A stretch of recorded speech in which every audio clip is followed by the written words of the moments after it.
اور آپ ماشاءاللہ 11 ایم اے بھی ہیں، ایم فل میڈیا میں بھی کیا ہوا ہے، P H D Islamic studies میں بھی کر رہے ہیں، اور آپ نے ابھی بتایا کہ آپ نے یہ ایم اے اس لیے کی ہے کہ تاکہ آپ کو اسلام کے مختلف اسلام ڈسپلن سے جو تعلقات ہیں، ہاں اسلام کے جو مختلف مختلف ڈسپلن سے شعبوں سے جو تعلقات. تعلقات ہیں وہ بھی پتہ چلیں. اور آپ ماشاءاللہ حافظ قرآن بھی ہیں. آپ کا ایک عالم دین سے، یا آپ ان کو جو بھی آپ سمجھتے ہیں، میں عالم دین سمجھتا ہوں، انجینئر محمد علی مرزا صاحب سے اختلاف ہوتا ہے، اور جب اختلاف ہوتا ہے تو اب آپ کی زبان جو ہے وہ میں آپ کے سامنے رکھتا ہوں. یہ آپ نے فرمایا انجینئر محمد علی مرزا صاحب کے حوالے سے، تیرے وجود پر تھو، تیرے کردار پر تھو، تیرے نظریے پر تھو، تیرے نسب العین پر تھو. ابھی نسب العین تھوک رہا ہوں میں سن لیجئے، پھر سن لیجئے، پھر اکٹھے ہو کے تھوک لیجئے. تیرے نسب العین پر تھو، تیری سیرت پر تھو، تو بدبخت ہے، تو گھمنڈی ہے، تو ذلیل ہے، تو جھوٹا ہے، تو مکار ہے، تو دجال ہے، تو رسوائے زمانہ ہے، تو رافضی ہے، تو قادیانی نواز ہے، تو بازاری چھوکرا ہے، تو 2 کا انسان ہے، تو بیہودہ ہے، تو خبیث انسان ہے، تو کچھ ذلیل اضافے ہے. بھی آپ کہہ رہے ہیں بہرحال، نہیں کچھ اضافے کہہ رہے ہیں. میں کہہ رہا ہوں ایک اضافہ ہو، چلے ایک میں اضافہ نے ہو، پہلے گفتگو میری ہے، میں نے کچھ اضافے لگ رہے ہیں. نہ ایک اضافہ چلے ہو. ٹھیک ہے علامہ ابتسام، کیونکہ یہ باتیں ویسے ابھی کم ہے اس کی شان میں میری نظروں میں. نہیں میں کہہ ویسے رہا ہوتا میری نظروں کی شان میں باتیں ہوں کم کہ ہیں. لفظ ہے، میں کم کیے ہیں، زیادہ نہیں کیے. میں کچھ اور بات کہنا چاہ رہا ہوں کہ یہ الفاظ ایسے اس کی سیرت کا حتہ نہیں کر سکتے میری نظروں میں. اب پھر سن لیجئے، میں دوبارہ سے شروع نہیں کرتا ہوں. کریں آپ یہیں سے بات کنٹینیو کریں. نہیں تیرے نہیں آپ، میں پہلے کہتا ہوں میں نے پہلی باتیں کی ہیں کہ کچھ اضافہ لگا مجھے، ہو سکتا ہے میں نے اس سے باتیں بھی زیادہ کی ہوں، آپ نے کچھ کم بتائی ہوں. سوال تو کر لینا. کر لیں. تیرے وجود پر تھو، تیرے کردار پر تھو، تیرے نظریے پر تھو، تیرے نسب العین پر تھو، تیری سیرت پر تھو، تو بدبخت ہے، تو گھمنڈی ہے، تو ذلیل ہے، تو جھوٹا ہے، تو مکار ہے، تو دجال ہے، تو رسوائے زمانہ ہے، تو رافضی ہے، تو قادیانی نواز ہے، تو بازاری چھوکرا ہے، تو 2 کا انسان ہے، تو بیہودہ ہے، تو خبیث انسان ہے، تو ذلیل انسان ہے. سامنے آ بغیرت، سامنے آ چوہے، 24 گھنٹے بھونکنے والے بغیرت چوہے سامنے آ. بغیرت سامنے آ، تیری شکست ابلیس کی شکست ہے. بکواسی بغیرت سامنے آ. ممبر رسول پر بیٹھ کر، میں آپ کے 11 ایم اے کو، جو ایم اے کیے ہیں ان کو ایک طرف رکھیں، ایم فل جو کیا ہے اس کو ایک طرف رکھیں، پی ایچ ڈی جو کر رہے ہیں اس کو ایک طرف رکھیں، حافظ قرآن جو ہیں اس کو ایک طرف رکھیں. ممبر رسول پر بیٹھ کر، مسجد میں بیٹھ کر یہ ساری آپ نے گفتگو کی، اور میں معذرت چاہتا ہوں، میں ایسے الفاظ استعمال نہیں کرتا، میرے لیے آپ قابل احترام ہے، لیکن یہ بازاری زبان اور گھٹیا کردار کشی، کیا آپ کو یہی قرآن نے سکھایا؟ کیا آپ کو یہی دین نے سکھایا؟ اور کیا یہی رسول اللہ صلی اللہ علیہ وسلم کا اسوہ حسنہ ہے؟ رسول اللہ کا اسوہ حسنہ یہ تھا کہ جو بندہ اخلاق کے دائرے میں، جو بندہ تہذیب کے دائرے میں، جو بندہ تعلیم کے دائرے میں، دلیل کے دائرے میں رہ کے بات کرے، مجھے اس سے وہی سلوک کرنا چاہیے. اور دوسری مجھے بات حاصل ہوئی کہ جو بندہ تجاوز کرتے کرتے کتاب اللہ کو نہ چھوڑے اور بغیر ترجمے کے پڑھنے کو اس کو فرینچ زبان میں گالیوں سے تعبیر کرے، اور جو بندہ نبی کریم صلی اللہ علیہ وسلم کے بارے میں بات کرے کہ ان کے بارے میں علماء یہود یہ بات ہے بلا دلیل کہ وہ کہتے تھے، اور صرف اپنی ضد اور انات کے اندر یہاں تک پہنچ جائے کہ وہ کہ حضرت ابراہیم علیہ السلام کے اللہ نے قرآن میں استعمال کیا ہے، اور فتن کا ترجمہ لڑکے کی بجائے چھوکرا کرے صرف اپنی انانیت کو تسکین پہنچانے کے لیے. جو بندہ سیدنا امیر معاویہ، سیدنا عمر بن العاص، سیدنا مغیرہ بن شعبہ کے کندھوں کے اوپر جو ہے خنزیر کے قدم کو رکھنے کی بات کرے، جو بندہ جو ہے اکابر صحابہ کرام رضوان اللہ علیہم اجمعین کے بارے میں تبرعی لہجہ اختیار کرے، جو بندہ سیدنا عائشہ رضی اللہ تعالیٰ عنہا کو جو ہے ظالم قرار دے، جو بندہ جو ہے امام ابو حنیفہ کو کے ساتھ تعبیر کرے، جو بندہ جو ہے اسی طرح ان کی فقہ کے ملا علی قاری حنفی کو جو ہے بونکرے کا ساتھ تعبیر کرے، جو بندہ جو ہے علماء اسلام کے بارے میں اس طرح کی لب کشائی کرے کہ ان کو ٹومی ٹومی کہہ کے پکارے، جو بندہ شیوع الحدیث کو پاگل کتوں کے ساتھ تعبیر کرے. تو اگر میں نے اس کے بارے میں اس طرح کی بات کر دی تو میرا نہیں خیال کہ میرا ایک لفظ بھی اس کے لفظ کا مقابلہ کر سکتا ہے. یہ جو جتنی آپ نے باتیں کی ہیں یہ میں آگے آئیں گی اور ان پہ ہم ون ون بات کریں گے، لیکن آپ نے یہ سارا کچھ کیا بقول آپ کے کہ صحابہ رسول اور رسول اللہ صلی اللہ علیہ وسلم اور قرآن، اور ان میں چونکہ انہوں نے گستاخانہ کلمات کہے تھے، مجھے وہ جو عمر بھی کہتا تھا میرا کوئی مسئلہ نہیں تھا، ان کے حوالے سے گستاخانہ کلمات کہے تھے، اس لیے آپ نے یہ سارے الفاظ بولے. اچھا، اب جن کے لیے آپ نے بولے ذرا ان کا بھی اسوہ حسنہ دیکھ لیجئے. حضور صلی اللہ علیہ وسلم سے بڑا تو کوئی نہیں ہو سکتا، اللہ کے بعد نبی صلی اللہ علیہ وسلم.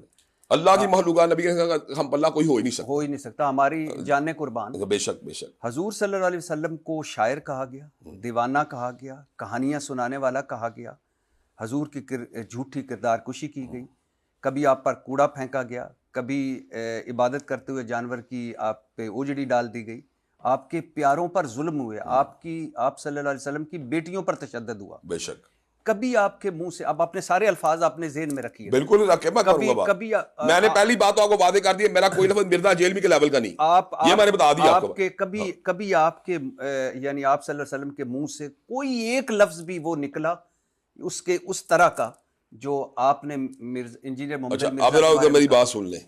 قرآن مجید کی وہ آیات بینات جن کا اللہ تبارک و تعالیٰ نبی کے دشمنوں کو ایڈریس کیا، اتلم بعد ذالک زنیم کا الفاظ استعمال کیے. یعنی ترجمہ کیا؟ اس کا ترجمہ یہ ہے کہ وہ ولد یعنی بد اصل ہے، یعنی ولد الحرام ہے. ان لوگوں کے بارے میں جو نبی کے مخالفین ہیں، جب اللہ نے الفاظ استعمال کیا تبت یدا ابی لہب و تب کی پوری صورت لہب کو نازل کیا. جب اللہ تبارک و تعالیٰ نے مشرکین اور معاندین کے بارے میں سخت رویہ ناب کیا تو مجھے بتایا جب امام کھڑا ہوتا ہے نماز کی حالت میں، جب ان آیات بینات کی تلاوت کیا کرتا تھا تو کیا اس سے ہلاک کی جو کوئی دریاں اڑ رہی ہوتی تھیں؟ کیا اس سے ہلاک پامال ہو رہا تھا؟ کیا اس سے کوئی ایسی بات ہو رہی ہوتی جس کو آپ کہیں یہ بات ہلاکی؟ میں نے نبی صلی اللہ علیہ وسلم تو نبی کی تلاوت نہیں کرتے ان آیات کی. میں نے کہا نبی صلی اللہ علیہ وسلم نبی کی آیات کی تلاوت نماز میں کرتے تھے کہ نہیں؟ میں دیکھیں ایک ہے اللہ تعالیٰ، آپ اللہ کے الفاظ کو نبی اپنی بات میں تلاوت کرتے تھے نہیں. آپ نے ممبر رسول کی بات، ممبر رسول سے بھی زیادہ یعنی کہ فردی بات نماز ہے نا، تو نماز میں جب ان آیات کی تلاوت تھی اس میں کوئی بات ہلاکی والی بات ہوتی تھی؟ نبی کے اسوے کی بات ہو رہی ہے نا. اسوے نماز پڑھنا کس کا اسوہ ہے بتائیں؟ نبی صلی اللہ علیہ تو وسلم. نبی کے نماز میں جب ان آیات بینات کی تلاوت کرتے تھے اس سے کون سی بات ہلاکی ہوتی؟ میں اب سوال نہیں سمجھتا. میں نے کہا نبی صلی اللہ علیہ وسلم کی زبان سے نکلا ہوا کوئی ایک. میں نے آپ کو یہی بتایا جب اللہ تعالیٰ نے جو الفاظ نازل فرمائے نبی ان کی تلاوت فرماتے تھے کہ نہیں؟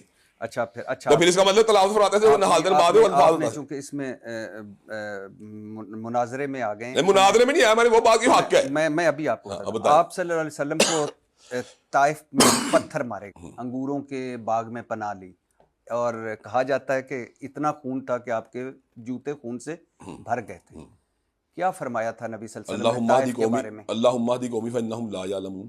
اللہ میری قوم کے لوگ ہدایت دے، مجھ کو پہچانتے نہیں. اب اگلی بات ذرا سن لیں، اس کے متبادل پہلو بھی ذرا سن لیں. کیا اب متبادل پہلو ذرا سنیں. کیا وہ بندہ جس سے کعب بن اشرف یا ابو رافع یہودی جنہوں نے نبی کریم صلی اللہ علیہ وسلم کی شان اقدس میں گستاخیاں کی، کیا ان کو کافر کردار پہنچانے کے لیے لشکر روانہ نہیں کیے گئے؟ اور کیا کعب بن اشرف کے جرائم میں یہ بات شامل نہیں کہ وہ مسلمان عورتوں کی تشبیب کرتا تھا؟ کیا اس کے جرائم میں بات شامل نہیں کہ مسلمان عورتوں ہلاک باختہ گفتگو کرتا تھا؟ جو بندہ مسلمانوں عورتوں اور ہلاک باختہ گفتگو کرے وہ بندہ تو واجب گردن زدنی ہے. اور جو بندہ کابر صحابہ کرام کے بارے میں آئے روز صبرائی لبا لہجہ اختیار کرے اور قرآن جی کی بغیر مفہوم تلاوت کو گالی میں تبدیل کرے. یا مجھے بتا چکے ہیں ہاں تو یہی بتا رہا ہوں آپ کو. میں نے کہا کہ نبی صلی اللہ علیہ وسلم ہماری جانیں قربان ہے ان کے پر، اور ان پر ڈائریکٹ حملہ ہوا، بھاگ کر جان بچائی. سنا ان کے پیچھے بچے لگا دیے تھے، وہ پتھر مارتے تھے. آپ نے ابھی تک مجھے ایک بات ایسی نہیں بتا سکے. میں آپ کو معذرت کہوں گا، آپ کو ایسی بات بھی ایک بھی نہیں بتا سکے جس میں میرا ایک لفظ بھی مرزا جیلمی کے ان الفاظ کے برابر جو اس نے قابلین امت کے لیے کیے ہیں.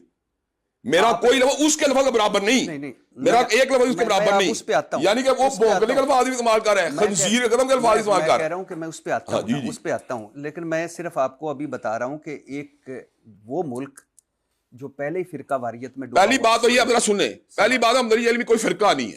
ایک منٹ ٹھہرے، وہ ایک فتنہ ہے. میری یہ سن لیں. اگر تو ہم نے کوئی شیعہ سنی تکفیر کی بحث کی ہے، اگر ہم نے کسی بریلویوں کے اوپر کوئی فتویٰ بازی کی ہے، اگر کوئی ہم نے دیوبندیوں کو برا بلا کہا ہے، اگر ہم نے جماعت اسلامی کے بارے میں کوئی ایسی کریکٹر اسیسینیشن کی ہے یا ڈاکٹر سرار صاحب کے بارے میں بات کی ہے، تو پھر تو آپ مجھے بات کریں. ایون گامدی صاحب کے بارے میں بتائیں. اگر آپ قادیانیوں کے بارے میں یا مرزا جیلمی کے بارے میں کس طرح بات کرتے ہیں تو اس نے ایک ایسا رویہ اپنایا ہے، اس نے ایک ایسا یعنی کہ معاشرے کے اندر ایک ایسا ٹرینڈ سیٹ کیا ہے. اگر مجھے کوئی بندہ گالی دے گا نا تو میرے لیے واللہ اس کی کوئی اہمیت نہیں. لیکن کوئی بندہ کسی صحابی کو گالی دے گا نا، میں آپ کو کر لوں چھوٹی درس. جو بندہ کہتا ہے نا امام ابو حنیفہ، میں ان کا مقلد نہیں ہوں، میں انڈیپینڈنٹ ہوں. آپ نہ سنیں، مجھے تکلیف ہوتی ہے. آپ امام ابو حنیفہ رحمۃ اللہ علیہ کی ساری باتیں مانتے ہیں؟ نہیں. اور لیکن تکلیف ہے اس بات کی. اور کیوں بھلا اس پہ بات کر لیتے ہیں؟ کیوں مرزا انجینئر محمد علی مرزا نے تنقید کی امام ابو؟ جو مرضی وجہ تھی اس کی، جو مرضی وجہ تھی اس کی. وجہ بتا. نہیں میں کیوں وجہ بتاؤں؟ ایک علمی پوائنٹ کے اوپر اس سے اختلاف کرتے ہیں تو بھونکنے پہ اتر آیا. کیوں وجہ؟ نہیں مجھے صرف ایک بتا. میں یہ بات اس لیے ضروری نہیں سمجھتا کہ یہ علمی بحث سے مجھے اس میں جانے کی ضرورت ہی نہیں. اچھا مجھے ایک بتائیے گا کہ آپ طائف میں زخمی ہوتے ہیں نبی صلی اللہ علیہ وسلم اور وہ ہدایت کی بات کرتے ہیں. آگے آ جائیے. حضور صلی اللہ علیہ وسلم نے ابھی اللہ تعالیٰ نے تو فرمایا، اللہ تعالیٰ نے صورت اتری، لیکن نبی صلی اللہ علیہ